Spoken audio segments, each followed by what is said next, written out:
In a game that is designed to be very friendly to GM, it is shocking to me how much of a difficulty is created by Pathfinder's lack of guidelines for structuring an adventuring day. Hey everyone, Utkarsh from Spirit Bell Games here. Today we will look at how Pathfinder 2e got here in terms of its design decisions and what amount of difficulty is created for the GMs because of not just the lack of guidelines, but the lack of possibility of universal guidelines around structuring the adventuring day. And then I will talk through a little bit of what GMs and players could do to mitigate this for themselves. So if you've played previous editions of Pathfinder and Dungeons & Dragons, you know the idea of the one fight adventuring day, where player characters go into, for example, a dungeon. They get into their first encounter, they fight, they expend resources, healing, spell slots, whatever.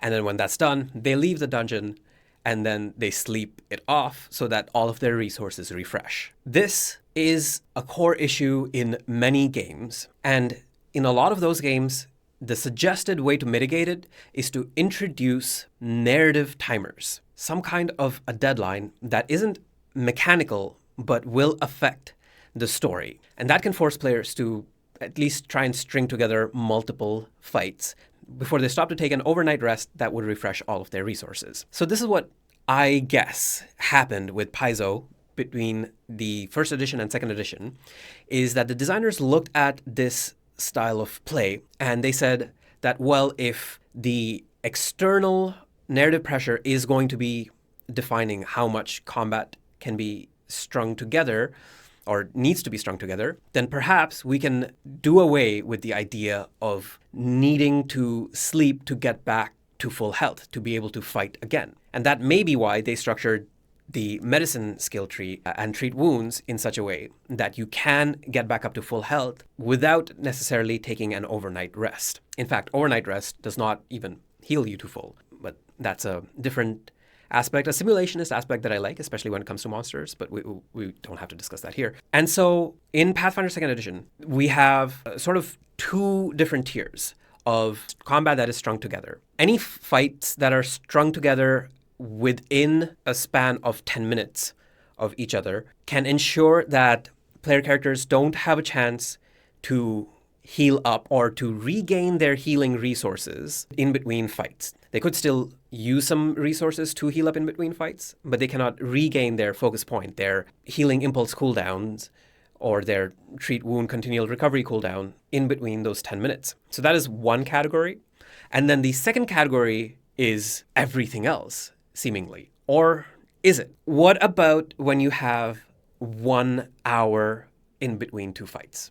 Let's say as a GM, you start off with an introductory fight at the entrance of a castle, and you let the players know that within 1 hour, there's going to be a ritual that'll be completed at the base of the castle. So in the best case scenario, the players can bypass all of the other encounters cleverly and then get to the fight and then fight. Is that 1 hour an appropriate amount of time? Well, you don't know. You don't know if your players have continual recovery or not. You don't know if they're relying on focus point based healing or spell slot based healing or treat wounds. If it is treat wounds and they don't have continual recovery, then there's a good chance that bad dice rolls could result in some or most of the party not healing their wounds and then having to go into the other fight being severely weakened, quite likely to lose. So 1 hour is no guarantee that that'll be enough time for the party to heal up. 3 hours, yes. Potentially the dice should work out to give people enough healing. So 3 or 4 plus hours is a time in which you can put in some narrative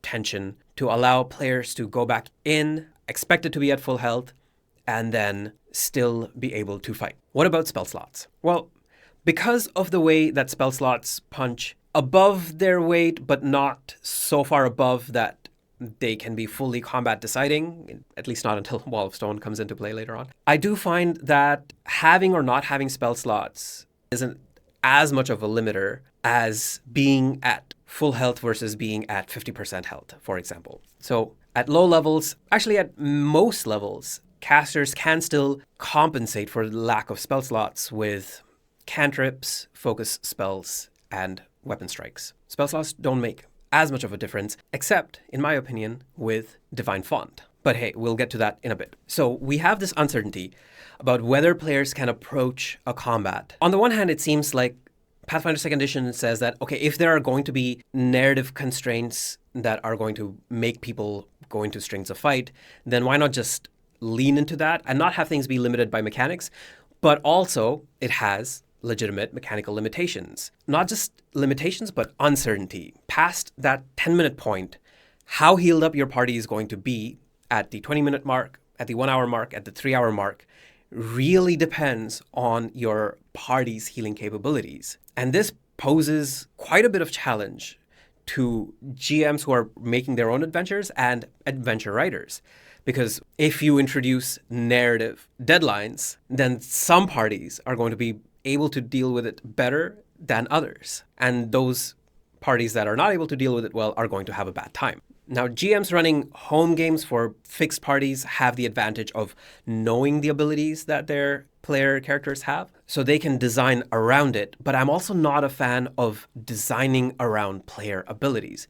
This is one of the reasons why I like Pathfinder 2nd Edition's level cap on player abilities, where you can, as a GM, just focus on the enemy theming and the geography to set up your combats instead of having to design enemy abilities and the battlefield around your players' abilities. But now, because of the uncertainty in healing, you do have to design your adventuring day around the player's capabilities. Now, all of this is basically considering whether fights will become too difficult for players if their characters are not at full health. So we are talking about risks of TPK in adventure design. But I also want to consider the one other possibility, which is that fights can be too easy. And this is where I have seen Divine Font come in, where if the players know that there's only going to be one major fight per day at most, for example, when doing a hex crawl and running into random encounters, then Divine Font can act as a massive buffer against difficulty. It significantly reduces the chance of a TPK, or just significantly reduces the expected stated difficulty of an encounter from the encounter budget. Well, I'm assuming Divine Font with heal spells that can heal the player characters, because that healing is massive in amount, and they have many slots to use it for. So this causes additional pressure on the GM to now have to warp their encounter design to account for the fact that if they only run one encounter per day, that it's going to be so easy that it may disengage some players. All of this is to say that Pathfinder's adventuring day is very confused.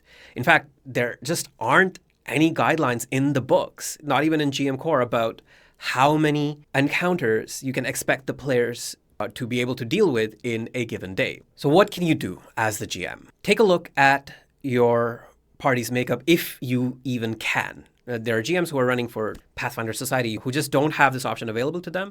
And maybe this is why Pathfinder Society combats tend to be on the easier side, because you cannot account for how much healing capabilities the players will have in between combat. Though that said, Society scenarios also tend to allow for generous healing time so that everyone gets back up to full health. So going back to the issue of when you're GMing or if you're writing an adventure, how can you account for healing capabilities? Well, for adventure writers, you should think in these two categories. One is the sub 10-minute multiple fights, in which case you are stringing together fights to the point where you should start counting their difficulty in a cumulative way, or fights that need to happen on the same day, but don't need to happen within 3 hours of the previous fight to give the player characters enough of a breathing room to get back up to full health. For both adventure writers and home GMs, you can use the reward of healing potions and healing elixirs as a buffer for your players for when they try and treat wounds and they get bad rolls. But if your players are relying exclusively on treat wounds and they don't have continual recovery, you may want to give them more healing consumables than what is allotted for in the treasure by level guidelines, just so they can use them more comfortably. Then there is the recommendation specifically for GMs running home games, which is to understand what the adventuring day profile looks like. If you're running your own game, if you're writing your own game, then you know it really well. If you're running a published adventure, then you may have to look through the adventures in that particular book, at least for the next few level ranges, and let your players know what they should expect. This way, players can build their characters to account for the best approach, to not feel that their hit points are being squeezed too tightly between fights. And then for players, really, if you have a GM that does not share with you this information, or maybe they do not even know, or if it is unlikely for you to face the same kind of adventures with your same character, like you may have some exploration, but you can also have a dungeon crawl with tight deadlines, then you may want to consider building parties that can cover various eventualities. And this does end up leading into kind of the classic parties with some marshals, some casters, a few focus points among them. So especially when you have at least one person with treat wounds,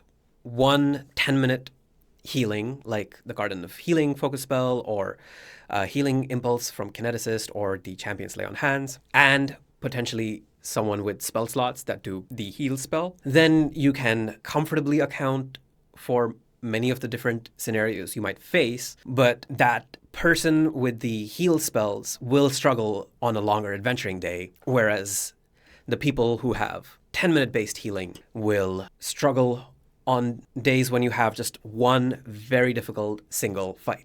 And you may have noticed that this entire discussion about the adventuring day has devolved into a discussion about healing resources and its cooldowns. And the reason why that's true is because, again, Pathfinder does not have a lot of encounter deciding spells, with a few minor exceptions, like some wall spells, Quandary. And so most of the daily resource discussion and the adventure design discussion does boil down to healing. This is why, if you are familiar with Essence Casting in Team Plus's Magic Plus document, you know that healing has its own special attrition, even in a casting that's supposed to be free of attrition. And you may also have noticed that the issue of the Confused Adventuring Day has boiled down to player resources.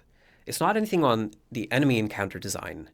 It's the fact that player healing capabilities can vary so much. That's what makes the Adventuring Day design unreliable. So this is not an unsolvable issue. If you do want to solve it, you can consider giving continual recovery to anyone who is just trained in medicine. And you can also consider letting a failure in the treat wounds check still heal half the amount of damage that a success would. This helps mitigate the variance of the dice, and it brings the healing via treat wounds in closer alignment with healing via focus point expenditure without necessarily overtaking it. This would let you, as the GM, feel a little more comfortable in designing encounters without risking TPKs. As for what to do about Divine Font, if you are going to be running one or just very few encounters per day, well, you can consider a house rule that says that if you have been healed with a 2-action version of a spell cast from Divine Font, you are then immune for 1 minute to the 2-action version of any healing spells cast from Divine Font. Now, I only recommend this house rule if, again, you are planning on running very few encounters per day. If you are running any kind of a dungeon crawl, or you expect multiple encounters per day, primarily, you don't need it. You also don't need it if you are okay with players having an easy time, because some players want easy encounters, while others do get disengaged when an encounter is too easy. So use your best judgment on whether you think this is applicable or not. But in combination, these two house rules can somewhat simplify your understanding of the adventuring day, where it takes about an hour to guarantee that everyone is at full health. Often just half an hour will do it as well. And at the same time, you can throw multiple encounters over the course of a day, or just one very challenging encounter on a single day, and still have it have the effect you want. Now, I can't end this discussion without comparing it to Draw Steel, because where Paizo decided to ditch the mechanics of the adventuring day limitation and instead go all in on narrative pressure, Drawsteel decided to change things up so that there is now a mechanical incentive to do more encounters before resetting all your healing resources. And I think it is genius level of design, but for the wrong genre. Instead of the genre that they intend it to be good at, which is heroic games, I think it becomes great for genres that they did not design the game for, which is player-driven narratives like open world explorations and dungeon crawls. But that is a whole other discussion, and maybe there'll be a video on Drawsteel's Confused Adventuring Day, but that is not this video. For now, this is me signing off, wishing you all engaging games.